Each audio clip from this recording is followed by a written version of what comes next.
So aggressive drawdown control, basically. So the reason you do aggressive drawdown control is when basically you're hitting in any position you've got on a level that you are uncomfortable. Okay, so your level of comfort will be different to everybody else's. So everybody's got a different comfort level, which is all covered in the course, basically. But some people will have a comfort level of 3% in drawdown. Some people will be comfortable in 5% drawdown on one instrument. And your drawdown basically is dependent on your total or an individual. Yeah. So it will be one or the other.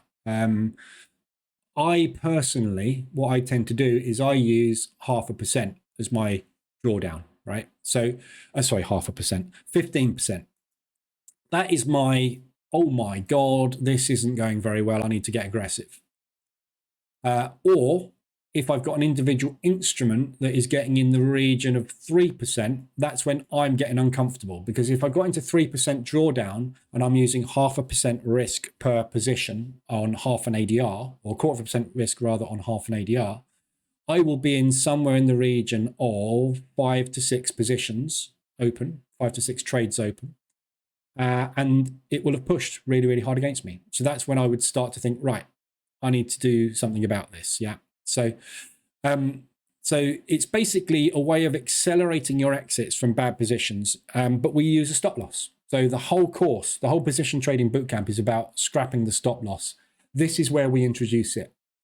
And the reason we introduce it is because we are getting in with a large lot size. Okay. So I won't run through this entire slide, but you can read obviously the slide. It's basically what I've just said. It's when you feel uncomfortable in a trade, and it's a way to just dig yourself out of it. Yeah. So we're going to get this happening. So there's lots of different ways of doing aggressive drawdown control, but the most common way is just to get in with a large normal order that you would have used in the past when you were a stop loss trader. So we're just going back to our roots where we go, right, okay, let's start using a stop again, but we're using it to get ourselves out of our position. So I've got an example here. As an example, let's say you have an initial trade that we took when RSI was extended. So RSI had gone up, yeah, or gone below 30 in this case. Look, so we've gone down. We're using a 0.05 lot size, and it pushed against us further, and we got into 4 more positions. Yeah, so we now have 5 positions in total, 0.25 on the position, right? So we're taking a 0.05. It goes down. We take another one. Down, another one. Yeah, and this goes down until we've got 5 positions on.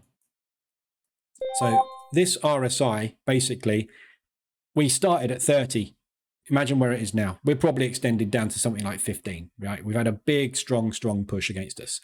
So the RSI is now sitting at, as I said, 15 there, massively overextended, and it's going to pop, right? So these guys have been selling, and they're still selling. Where elastic band is massively stretched. At this point, we're expecting the snapback to be much bigger because we're more extended.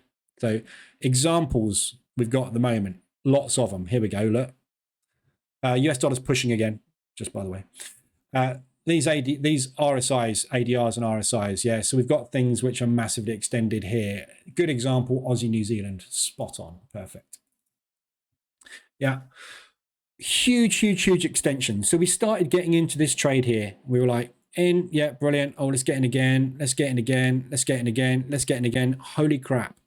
We're massively extended. We've got all these big propulsion gap targets up here to aim for, and our average is going to be somewhere in here. So what we do is we just take a larger position using a stop loss here when we see ourselves in a massively extended condition, 200% ADR, RSI down below 15. That's when we get in with our big lot sizing. So we took a 0.25 over 5 positions coming down.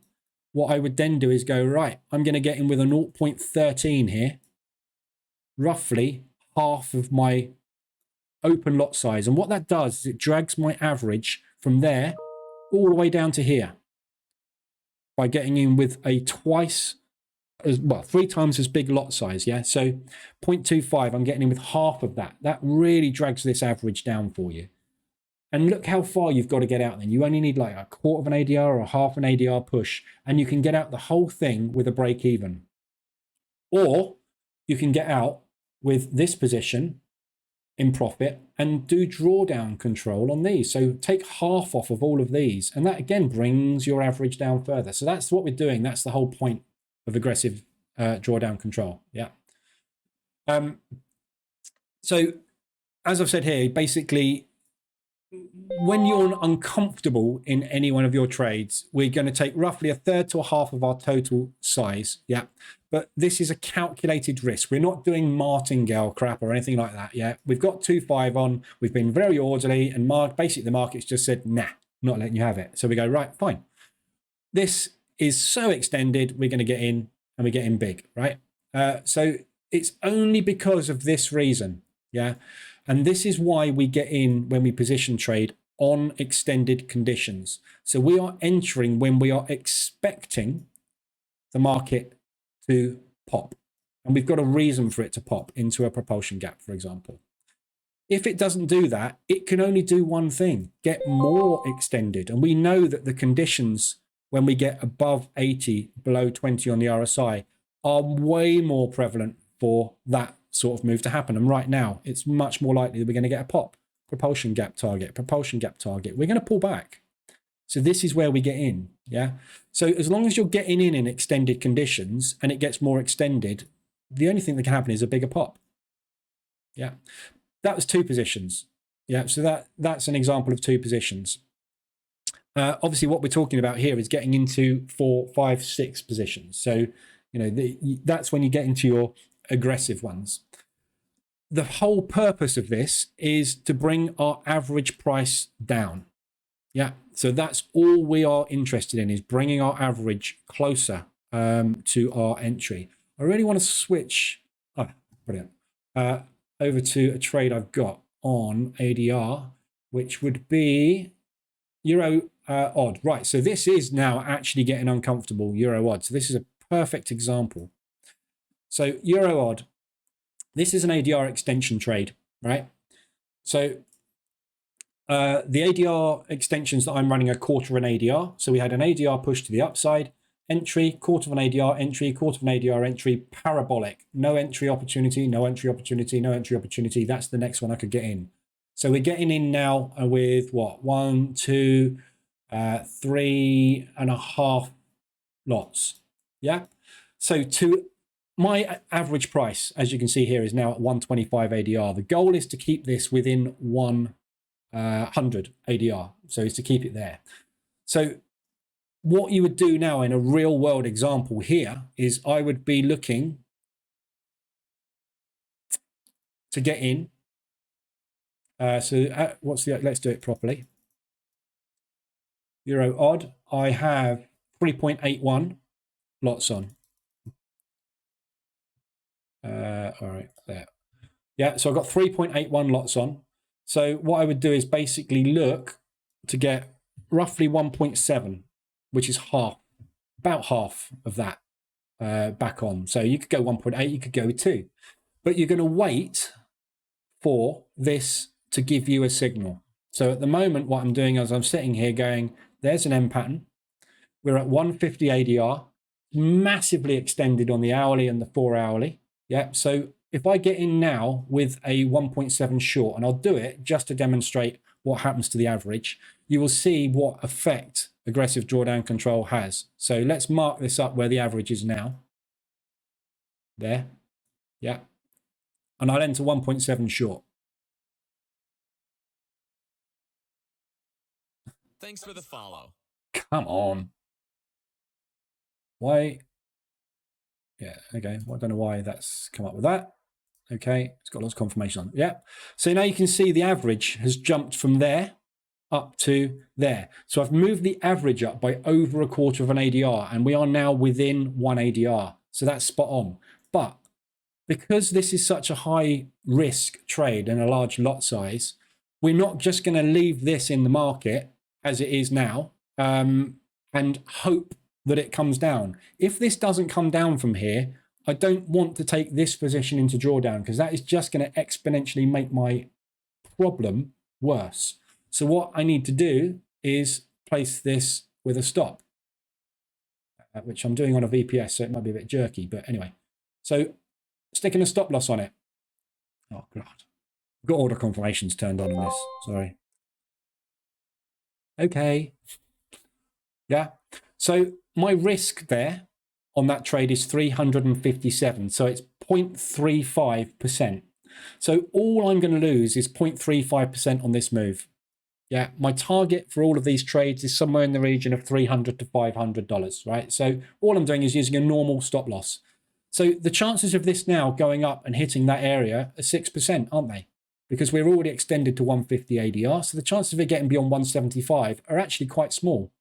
So if this now comes down and we get that climbing up the stairs, falling down the elevator shaft move, yeah, and we're on the, M5 time frame here. So, M5, if we get a move like that happening over an hour, yeah, I'm almost out at break even. But what I can do now is two things. I can either, if this moves down to here, I can go, phew, haven't lost, haven't made. Or I can close this position off in total and take the profit.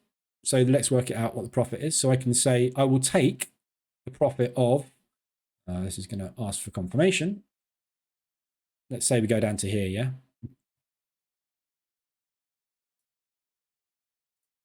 Yeah. So I can take a profit of $962. Yeah. And by the time we get down to there, I'll be at zero. So I can close off $962 in profit there. Yeah. And then what I can do is look at these positions and say, right, this one is in a loss of X. This one's in a loss of Y. This one's in a loss of Z. So I will take some of that $962 and I will use it to close that position out completely. And let's say, for example, that is a $500 loss. So I will bank $462. Thank you very much. It goes green. And I will get rid of $500 worth of loss. So I'm still in the trade with those three positions. Now my average, because I've closed that out, will have jumped down to somewhere like that. So I'm actually pretty much back to my average price. So all I need now is maybe a half ADR push to exit the whole position. Or I can hold on and be a hero and hope we come down for the propulsion gap fill with the whole lot. If it gets down to there, I'll be banking somewhere in the region of 2 to 3% profit on the entire position. Yeah.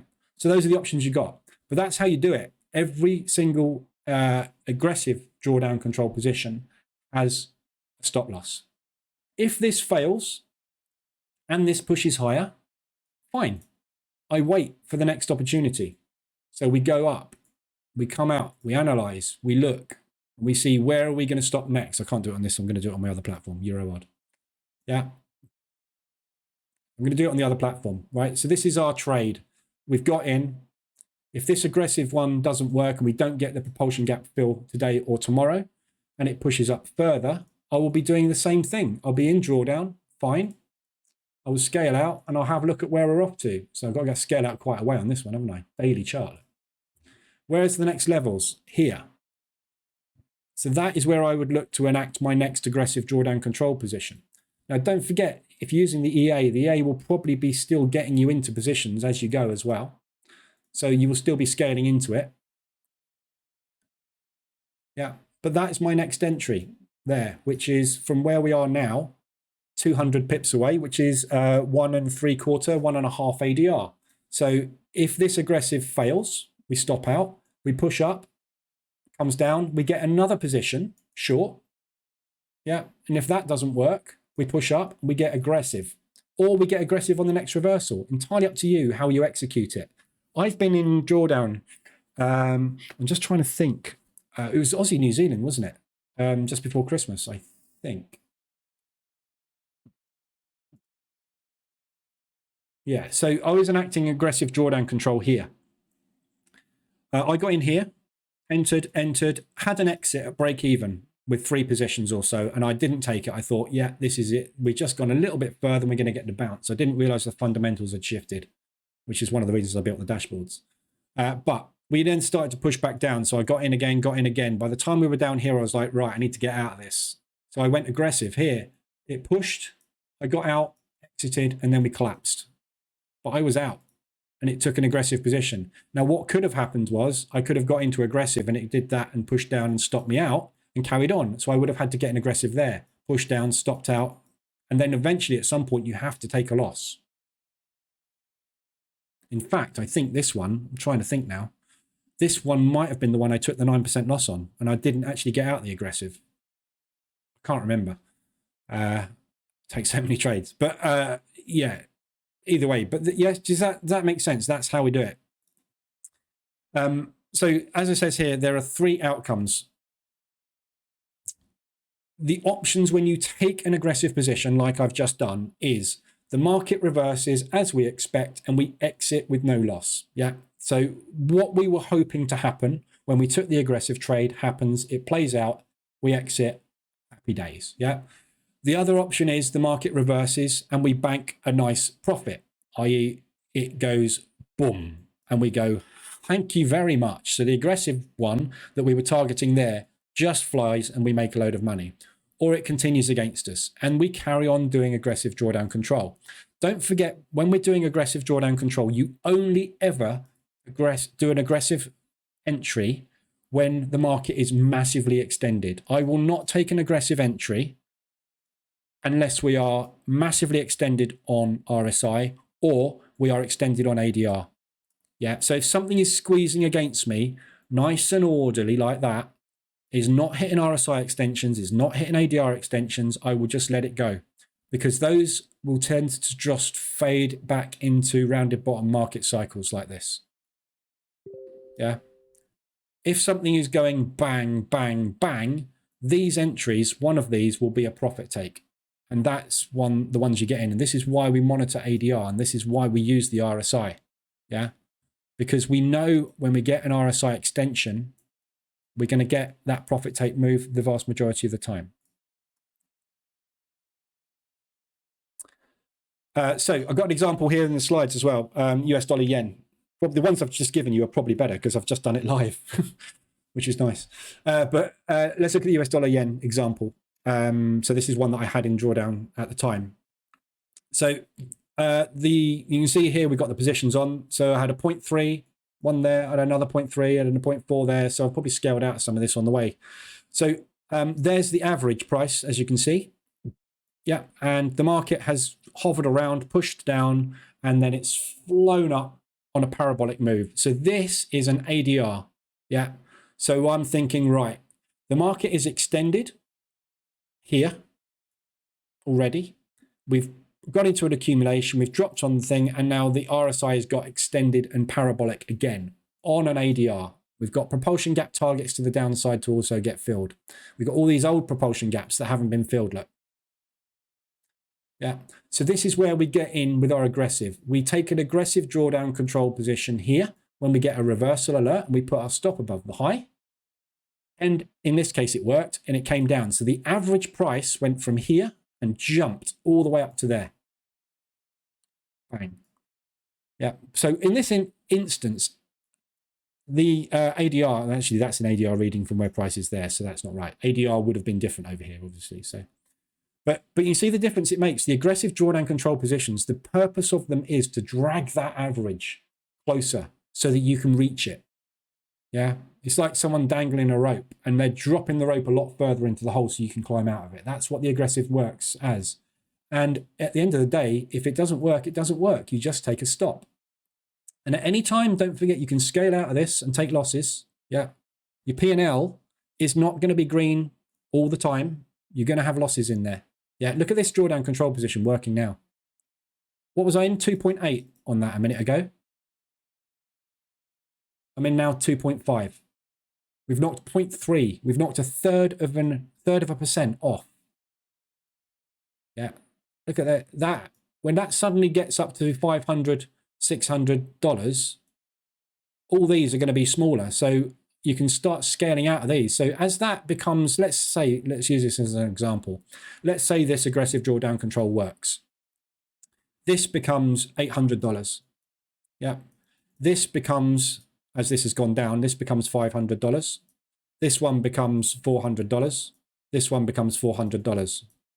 I have an option now to bank this completely, remove that, and now I have two positions on in drawdown. This one is in profit by 300. This one is in negative by 500. So I'm negative $200, which is absolutely nothing. And what I've done is I've made absolutely nothing, but I've taken the pressure off. There's no pressure at all. I've banked nothing. But what I've done is I've just got out of this position, which was in 2.8% of drawdown.